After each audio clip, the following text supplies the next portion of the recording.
Hello, ladies and gentlemen. Welcome to another exciting episode of Smoke Signals with Sosa, where I scour the earth looking for the most intense, hard-hitting, peppery cigars the industry has to offer. We smoke them. See if they live up to the hype. See how they smoke.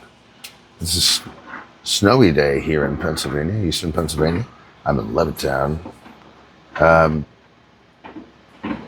So you'll probably hear some shoveling and stuff. If it gets too obnoxious, I'll just pause and wait until they're done. Today, we're going to be smoking the Punch Dragonfire. It's a really shiny metallic band. It was hard to get a picture of earlier. Flat top, which is kind of interesting. Always cool when you see that. It's a rugged, rustic wrapper, which is nice. All right. Nice little foot. I don't know if it's ever gonna. There you go. I gotta just do that thing where everybody covers everything. But anyway, I believe it's a Mexican San Andreas wrapper. Closed foot. Huh? Which would be nice. Get to taste some of that wrapper. We all love a Mexican San Andreas.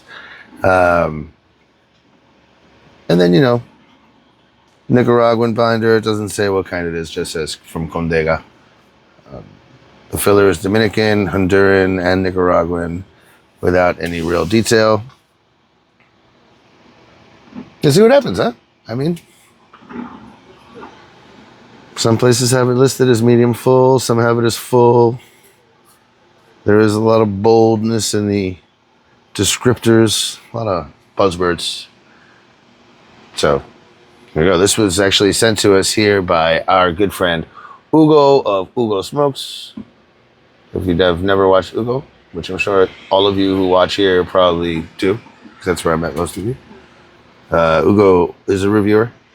I met Hugo watching his stuff, and actually it was pretty cool. I was just tired of watching the more bigger production shows and looking for more one-on-one, average, individual, everyday, nobody's like me, smoking cigars, and getting more of a down-to-earth opinion rather than a sales pitch. And I started watching Hugo's lives and all his other content. And then one day he messaged me. It was like mostly on Instagram. One day he messaged me. He was like, "Hey, seemed pretty chill or whatever." So he invited me to his Discord, and I got to know him and this whole other community of folks who are wonderful. Again, you're probably all watching. And truly blessed. And they're the ones who inspired me to do this. And that's why we're here. So, all of them fantastic. So, I mean, if it's a wonderful community of people who are just not only generous, with their time. They'll watch your premieres, they'll watch your stuff, they'll comment, they'll like stuff. They're just all around great people. So, that's why we're here. That's why we're doing what we're doing. We're doing something a little bit different. And I got that actually idea from Hugo, because there was a couple of cigars that Hugo was like, "Hey, this is really pepper, stinging on the retro." And I was like, "Oh, I'll try that." And actually one of the cigars that he said, really killed him was the Oscar Habano. And I got a box of the Coronas, and I loved it. I was like, "Oh, this is a great stick, dude. Thanks for the recommendation, And then he was like, "Oh, I had the Toro. Maybe that's why it's not hitting as hard. I don't know." So I got a box of the Toros, and they were also yummy. So I don't know. It just goes to show you, different strokes for different folks. Everybody's palate's different, and yeah. So anyway. Without further ado, we'll give this thing a little snip of the tip here. What do we call that? A cigar circumcision. Nice, wide. I think it's 5x60. It is a 5x60.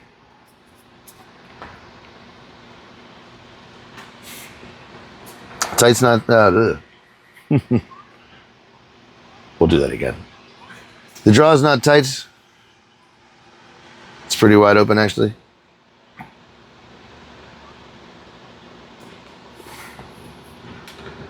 Lots of just wood and leather on the cold draw there.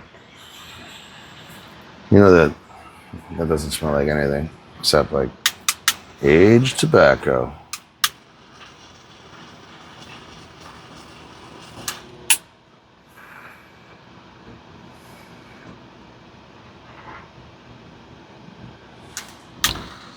A little bit of earthy richness on that one, just on the smell of the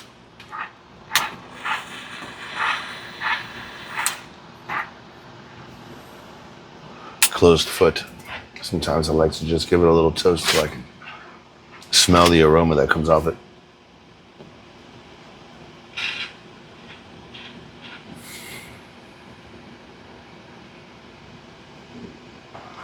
And closed foot, you know, you get that extra wrapper leaf. You get, doesn't disappoint. If you really like, you know, certain wrappers, you know you like them, or you want to see what that particular wrapper tastes like. You got San Andreas goodness, dark, rich, not real pepper. Like this was like sweet, thick.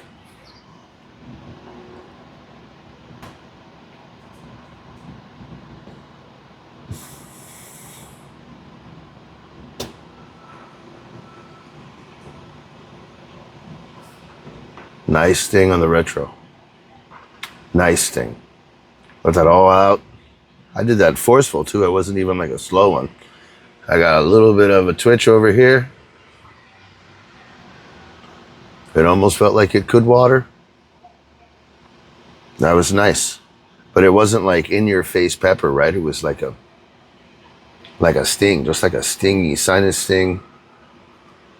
Low in the sinus too. It's very nice.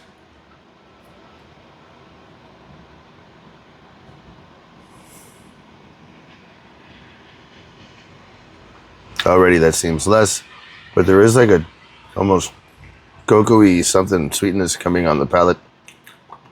That's very nice. It's a very bling blingy band. This red dragon, very metallic.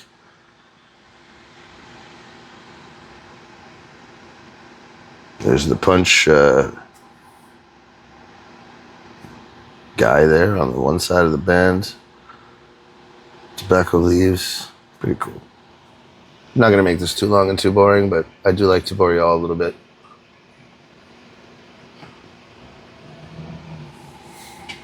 I like to set the vibe. Come on in. Sit right down.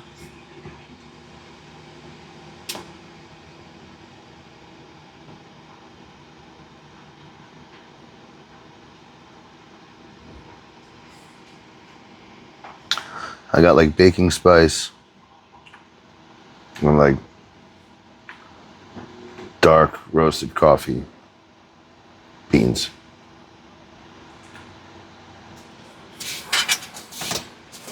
Anyway, we'll smoke through the first third of this here Dragonfire. We'll come back and talk about it. So here we are. We're coming out of this first third. Sad to report that initial sting that was so nice, right? Because it wasn't like a pepper blast to my palate. It wasn't just intense, peppery bullshit. It was nice. Just the sting was like, you know, like if it was like red pepper or something without really being a potent flavor that you can't escape. An inescapable flavor, an inescapable palate blast. It was not. It was just, you know, right here in the sinus. Nice sting. I can feel a little twitch over here. It almost came up to a tear. Never really got off, but it was good. But that sadly never came back. Initially, we talked about dark roasted espresso or coffee beans, a sweetness that came in. There was a bitterness that took that over for a little while.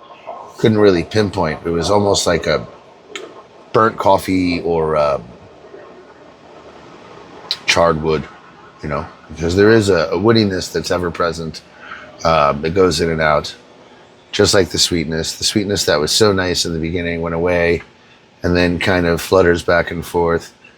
Sometimes being almost cocoa, sometimes being very molassesy brown sugar. Overall, not bad. Not bad. The retro had continued to have a mild sting around a 1, but not that initial blast. Flavors are pretty mild, and you know, that woodiness started to take over. It's a punch.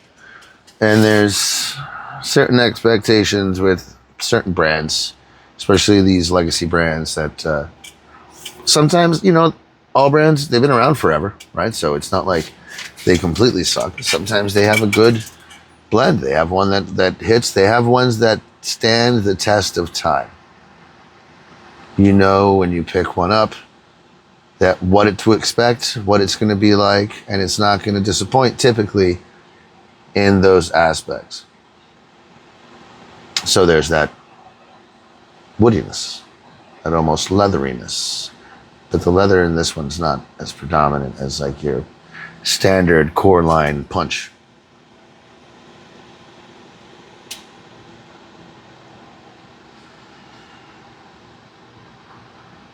Some good rich flavors, some dark flavors, you know, which you can expect from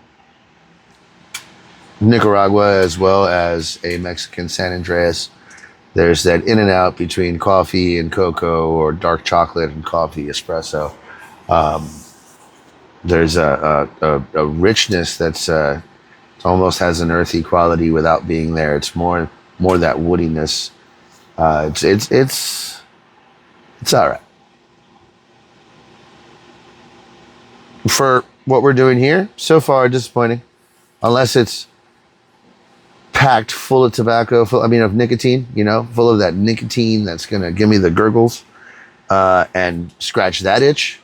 But so far, pepper wise, we didn't get any of that. Intensity wise, I'm not feeling that. Flavor wise, it's okay. This was an LE. It says 2024 on it. This was an LE. This was the Dragonfire. I think it was like their way of doing a dragon, because everybody did a dragon. Heck, God forbid any brand didn't do a dragon last year. And a lot of people bought them up. I smoked one. I think it was the Placencia Year of the Dragon, which I enjoyed. Nice smoke. Nice smoke. $50? No, I don't think I'd pay that again, ever. $30? 25, $30? I'd meet you there. It was a good smoke. Lots of coffee in that one. That one was not a dragon, unless the dragon is one of those really boring wizard library hoarding, I hoard all the books type of never leaves his cave dragon. Just kind of, then yeah, that was, you know, one of those boring dragons. Sure, that was that, but it wasn't fire breathing dragon.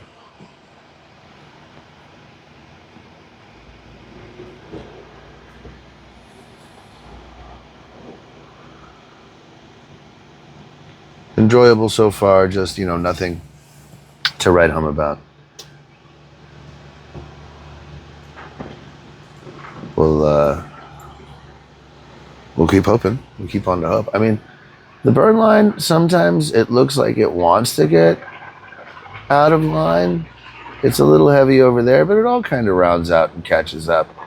Ashes, whitish gray, mostly white. Very nice. Very nice. It's doing its thing pretty well, right? Can't be mad at it.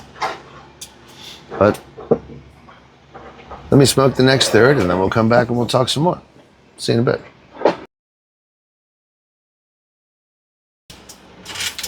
Well, we come out of that second third. We're in this final third here. More of the same. Nothing crazy, nothing interesting, nothing exciting. Woodiness throughout. That was the dominating flavor. It's like a cedar wood or just a woodiness. Some of those rich, dark notes, they just started to flutter, whisper at best. There's a syrupy texture to the smoke. That kind of lingers in the back of the throat at the top of where the back of the tongue meets the throat there, along with that same sensation, which is a sweetness on the retro. That was the most exciting thing about the whole thing. The coffee, and even though it was like a dark roasted or almost burnt coffee, you hear that car alarm going off? How fun is that? Well, anyway, those flavor notes, the coffee and the cocoa-ness, or those were pretty much gone. Mostly wood. Mostly that rich cedar, woody, charred wood. Ugh. What are you gonna do?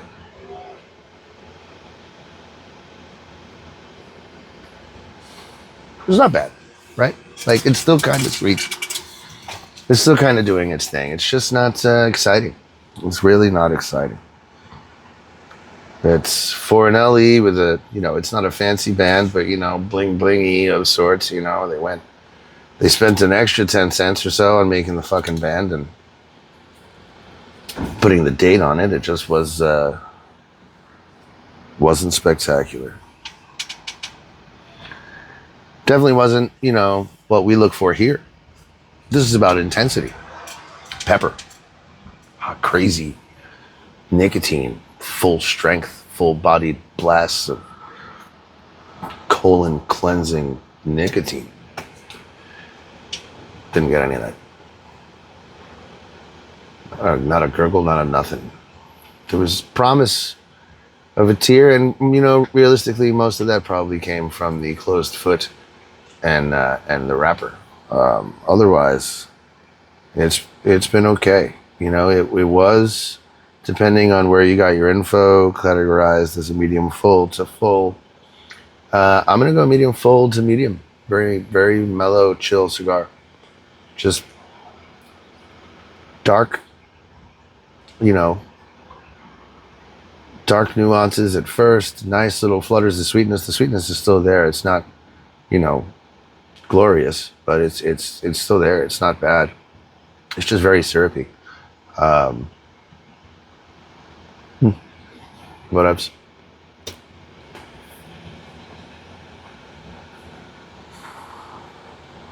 I guess I'll smoke this down to as far as I can go and just come back with some final thoughts. But I mean, I'm pretty sure it's going to be more of the same. I don't have far to go. It wasn't very big anyway. It was a really fat Robusto, which a chode, if you will, a 5x60, which, whatever.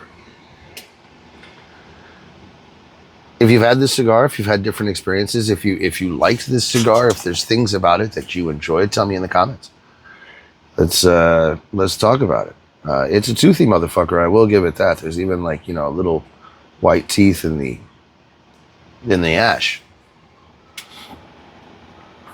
So I mean, it wasn't bad. Again, it wasn't bad. It's just not what I'm looking for. It's not what tickles my balls. It's not why we're here. It's not why we're here.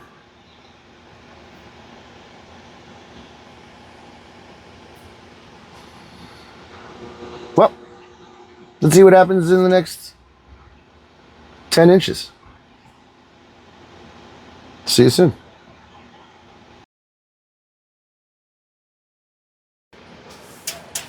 Well, we're pretty much out of this final third. I'm using the nubber for lots of different reasons. One, I don't feel like burning my fingers. Two, I don't know. I just kind of like it. It's on the lighter already, so why not use it? Although it's almost too familiar, if you know what I mean, and for reasons I won't discuss here because I don't want my video taken down. It's a little dangerous. I mean, the other night I was smoking a Lancero, and when I got to the nub and I put it on the nubber, I was, in the middle of one of those, what are they called? A death feed, a death scroll, where you're just blindly scrolling on your phone. And I just grabbed it and I hit it, and lo and behold, I just inhaled like an idiot. So yeah, if you have one of these and it feels a little too familiar, be mindful. Be mindful. Anyway, back to the cigar. Final third was nothing exciting. As I mentioned, I feared earlier. Retro sting still lingering at a 1.5. Nothing too crazy. If you do a really long, slow retro, you can still feel it here. No tears, no nothing. But kind of a sting.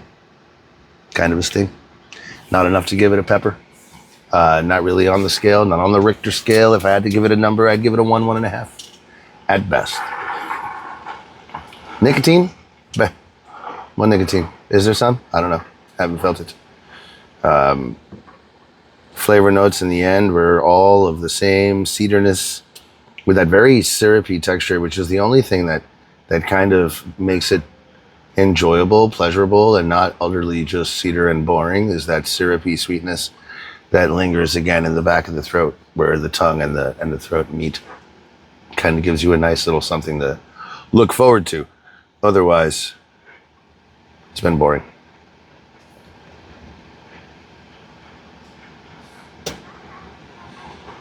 Punch. Dragonfire 2024. Sent to us by our good friend Ugo of Ugo Smokes. Please check him out if you haven't already by this point in the video. Check him out. He does a Friday live. Thank God it's Friday. Posts a lot of videos. He just posted his 3 different top lists, which was the worst cigars 2024, the best, and his favorite Cubans.